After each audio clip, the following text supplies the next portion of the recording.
अस्सलाम वालेकुम। आज हम डिस्कस करेंगे बुक D2 की एक्सरसाइज। इसका चैप्टर 1 है, 1 की एक्सरसाइज है 1A। उसका क्वेश्चन नंबर 2 है जिसमें हमें बताया गया है कि आपके पास बुक्स होंगी सभी के पास। तो मैं डायरेक्ट क्वेश्चन को कंटिन्यू करूँगी। 60 बुक्स हैं हमारे पास और लेंथ दी हुई है 1.5 मीटर। शेल्फ पर 60 बुक्स हैं जो कि 1.5 मीटर की शेल्फ है और उस पर 60 बुक्स आराम से फिट हो रही हैं। मतलब उनकी पूरी जगह जो ऑक्यूपाई हो रही है कि वो 60 बुक्स ले सकती हैं। अब इसमें क्या करना है, हमें ये चीज़ उन्होंने फर्स्ट पार्ट में पूछा है कि 50 सच बुक्स कितनी जगह ऑक्यूपाई करेंगी इसी शेल्फ पर, कितने मीटर की जगह ऑक्यूपाई करेंगी। अच्छा, इसमें क्या बताया गया है, हमें क्या दिया हुआ है,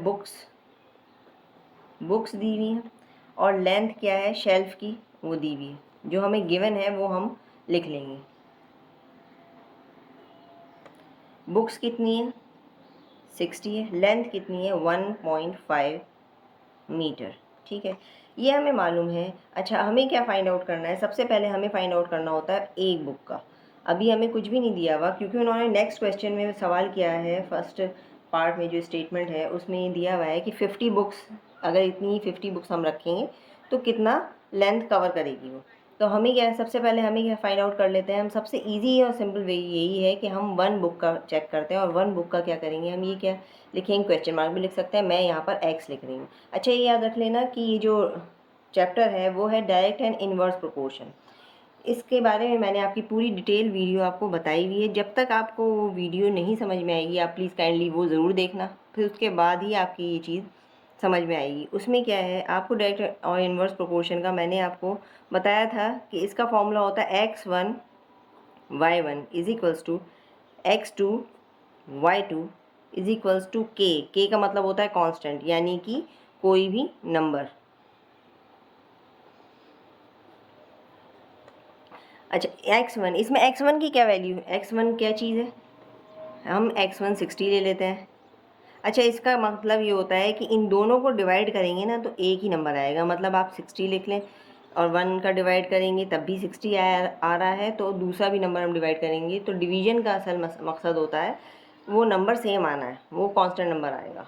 हम 60 को 1.5, ये क्या है, x1 की वैल्यू ये है और y1 की वैल्यू ये है।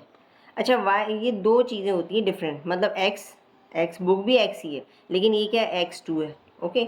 और ये क्या है y2 है। तो हम x1 की जगह x1 की वैल्यू पुट करेंगे और y1 की जगह y1 क्या है हमारा 1.5, तो 1.5 हम पुट करेंगे। और x2 की जगह क्या है, हमारी x2 की जगह है 1, तो 1 यहाँ पर लिख देते हैं। और यहाँ पर y2 की जगह हमारा है x मतलब जो हमें फाइंड आउट करना है वन बुक कितनी लेंथ ऑक्यूपाई कर रही है। अच्छा, एक बात याद रखना कि ये चीज़ हमारा क्या है, ये हमें कैसे पता लग रहा है कि डायरेक्ट प्रोपोर्शन है। ये मैंने आपको पहले भी पूरी डिटेल वीडियो बनाई हुई है इसके ऊपर, काइंडली उसे ज़रूर देखना, फिर तभी आपकी ये चीज़ समझ में आएगी। एक वैल्यू जैसे 60 है, 60 बुक्स की ऑब्वियसली जगह ज़्यादा कवर करेगी, वो ऑक्यूपाई ज़्यादा लेंगी। एक चीज़ बढ़ रही है तो दूसरी भी बढ़ रही है। अब देखो यहाँ पर कम हो गई तो ऑब्वियसली नॉर्मल सी चीज़ है कि एक बुक हमने ली है तो वो कम ही जगह ऑक्यूपाई करेगी। मतलब एक x1 की वैल्यू बढ़ रही है तो y1 की वैल्यू भी बढ़ रही है, x2 की वैल्यू बढ़ रही है तो y2 की भी ग्रेजुअली वैल्यू उसी हिसाब से बढ़ेगी। तो कहने का मकसद ये है, जब हमें ये चीज़ समझ में आ जाए ना तो हम सीधा सा सिंपल सा ये फॉर्मूला अप्लाई कर सकते हैं बहुत इजीली। अब हमें क्या करना है, क्रॉस मल्टीप्लिकेशन करना है। ठीक है, x इधर आ जाएगा यानी कि 60 multiply by x is equals to, अच्छा यहाँ पर मैंने इज इक्वल्स टू लिखा नहीं है, सिर्फ आपको बताने के लिए ये, क्योंकि हमें ये पता होना चाहिए कि हम क्या चीज़ कर रहे हैं। देखो अभी तो आपकी D2 है, लेकिन D3 और D4 पे जाओगे ना तो आपको ये बहुत सारे क्वेश्चंस मिलेंगे। जब तक आप इसकी प्रैक्टिस नहीं करोगे तब तक ये बहुत मुश्किल हो जाएगा। 1 मल्टीप्लाई बाई 1.5, ठीक है। अब हम क्या करेंगे, x को 1 की तो कोई वैल्यू ही नहीं है, 1.5 अपॉन 60।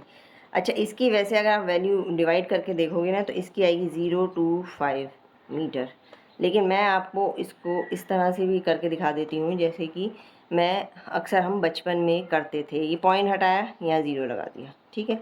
अब क्या आ गया 15/600। अभी मुझे बताओ कि 15 1 ज़ा 15 होता है और 15 4 ज़ा 60 होता है, ठीक है। ये ज़ीरो एज इट इज़ उतर जाएगा, तो 1/40 हो जाएगा, ठीक है। अच्छा 1/4 को हम कैसे लिखते हैं, ये आपको पता ही है, 0.25 लिख लेते हैं 1/4 को। अगर मैं 1/4 को इसको, बल्कि मैं इस तरह से मैं सिर्फ आपको ये सब कुछ करने की ज़रूरत नहीं, मैं सिर्फ आपको एक्सप्लेन करना चाह रही हूँ। 1/4 मल्टीप्लाई 1/10 कर दें, दैट्स नॉट प्रॉब्लम। तो 1/4 क्या होगा, ये हटा दें, 0.25 हो जाता है, मल्टीप्लाई बाई 1/10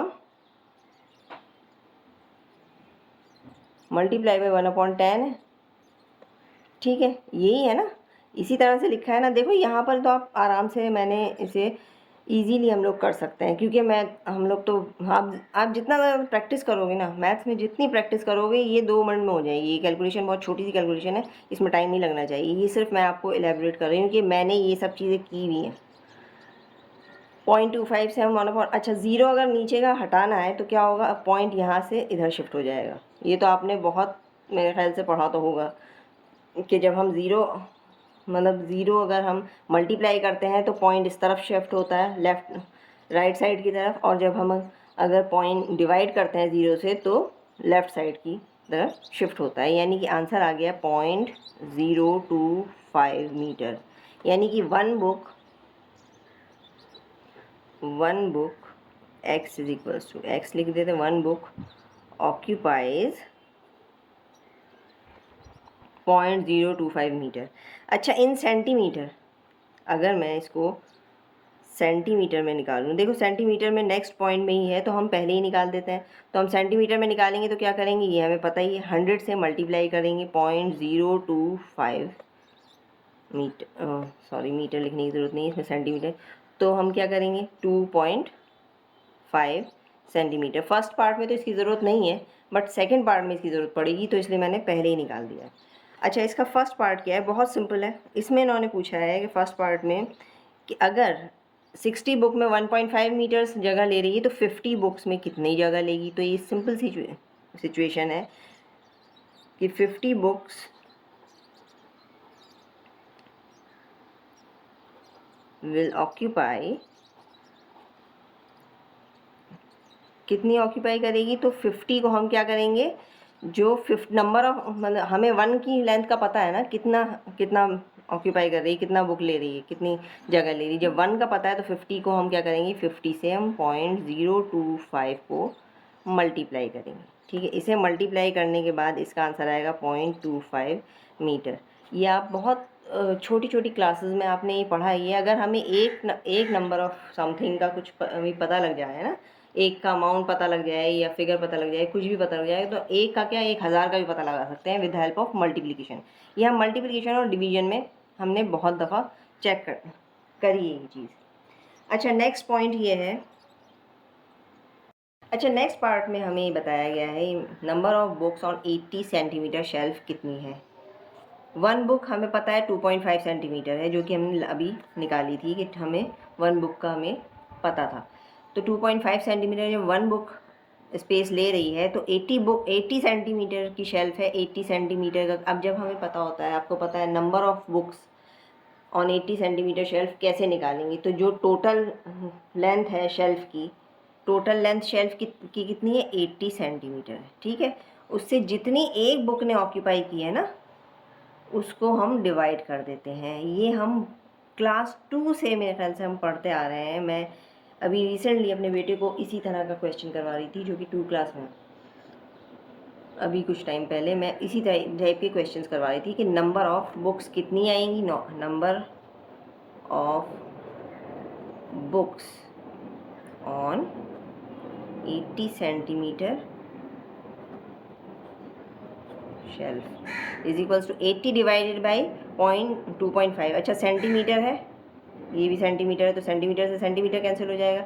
अच्छा मैं इसको ना, वैसे आपको इसका तो आंसर 32 आ जाएगा, ये मैं आपको बता रही हूँ, लेकिन इसको मैं एलेबरेट कर देती हूँ आपके लिए। 80 है, ठीक है, 2.5 है। मैं इसको सिर्फ सॉल्व करके दिखाना इसलिए चाह रही हूँ कि बहुत ईजी है, ये इतना मुश्किल नहीं। पॉइंट को हटाया, यहाँ पर 0 लगा दिया, ये तो आपने देखा होगा। अब इसको मैं आपको किस तरह से करूँगी, 8 मल्टीप्लाई बाई 100 अगर मैं कर देती हूँ तो आई होप कोई परेशानी नहीं होनी चाहिए। नीचे 25 आ गया, 25 को 4 से मल्टीप्लाई करेंगे, हो डिवाइड कर देंगे तो क्या है 25 वन ज़ा 25, ये वन ज़ा जाएगा और ये 4 ज़ा। 25 को 4 से अगर मल्टीप्लाई करेंगे 25 4 ज़ा 100 आता है, ठीक है। 8 4 ज़ा कितना आता है 32। ये सिर्फ करने की ज़रूरत नहीं है, ये सिर्फ उन लोगों के लिए जिनके पास कैलकुलेटर अवेलेबल नहीं होता, बल्कि मैं तो कहती हूँ कैलकुलेटर यूज़ करना ही नहीं चाहिए। हम जब तक कैलकुलेशन कर सकते हैं, जितनी पॉसिबिलिटी हो हम खुद ही कैलकुलेशन करें तो ज़्यादा बेहतर है। ये हमने बचपन में ये चीज़ें सीखी थी। अगर आप इससे करोगे ना तो कैलकुलेटर में फिर भी निकालने में थोड़ा टाइम लगेगा, इसे आप जल्दी कर लोगे। तो आपका क्या आंसर आया है कि 80 सेंटीमीटर शेल्फ पे कितनी बुक आई 32। आप आई होप आपको ये चीज़ समझ में आ गई होगी, क्लियर हो जाएगी। अब नेक्स्ट क्वेश्चन आता है, क्वेश्चन नंबर 4, जो कि मुझे आपको बताना था। इसमें क्या दिया हुआ है, इसमें बहुत सिंपल सी लैंग्वेज में दिया हुआ है, Q is directly proportional to P। Q is directly proportional to P। अब डायरेक्टली प्रोपोर्शनल को किस तरह से हटाएंगे, कहीं कहीं तो ये भी होता है कि Q is equals to K P, ये भी करते हैं। लेकिन हम ये फॉर्मूला कहाँ से आता है, ये फॉर्मूला इस तरह से आता है Q is upon P is equals to K। Okay. अच्छा, इन्होंने फर्स्ट पार्ट में क्या बोला है, इन्होंने कहा है कि इक्वेशन बनाओ, कोई एक्सप्रेस करो, express Q in terms of P। Number 1 के अब इन टर्म्स ऑफ P में तो Q इज इक्वल्स टू, ये मैंने यहाँ पर लिख भी दिया था हालांकि, तो ये इसी फॉर्मूले के अकॉर्डिंग है, ठीक है। K का मतलब होता है कांस्टेंट। इज इक्वल्स टू का निशान लगाने के लिए ना हमें K की मल्टीप्लिकेशन करनी पड़ेगी ये प्रोपोर्शनल को। अच्छा, ये भी चीज़ है, आगे मैं बताऊंगी आपको। खैर प्रोपोर्शनल को बहुत सारे अलग अलग नामों से, ये हमेशा याद रखना जो पहले आएगा ना, जैसे Q is directly proportional to P, तो दैट मीन्स Q न्यूमरेटर है और P डिनोमिनेटर है। अगर ये भी आ सकता है P is directly proportional to Q, तो उसमें कंफ्यूज नहीं होना। तो पहले जो चीज़ आएगी ना वो ऊपर रहेगी, बाद में नीचे वाली, बाद वाली नीचे आएगी, ये जहन में रखना। इसका मतलब क्या है K P, इसका क्या है, ये इक्वेशन आ गई हमारे पास। अब सेकंड पॉइंट क्या है हमारा, उन्होंने दिया है, इन्होंने कहा है कि Q को फाइंड करो, find Q, find Q if P is equals to, when P is equals to 5। तो हम बहुत इजी है, सिंपल है, कुछ भी नहीं है इसमें। हम क्या करेंगे, अच्छा सॉरी, मैं एक चीज़ आपको बताना भूल गई। ये जो हमें ये वाली जो सिचुएशन दी है ना, अब Q की वैल्यू इन लोगों ने दी हुई है हमें, मैं आप बल्कि मैं ये कर देती हूँ, सॉरी मैं बिल्कुल भूल गई।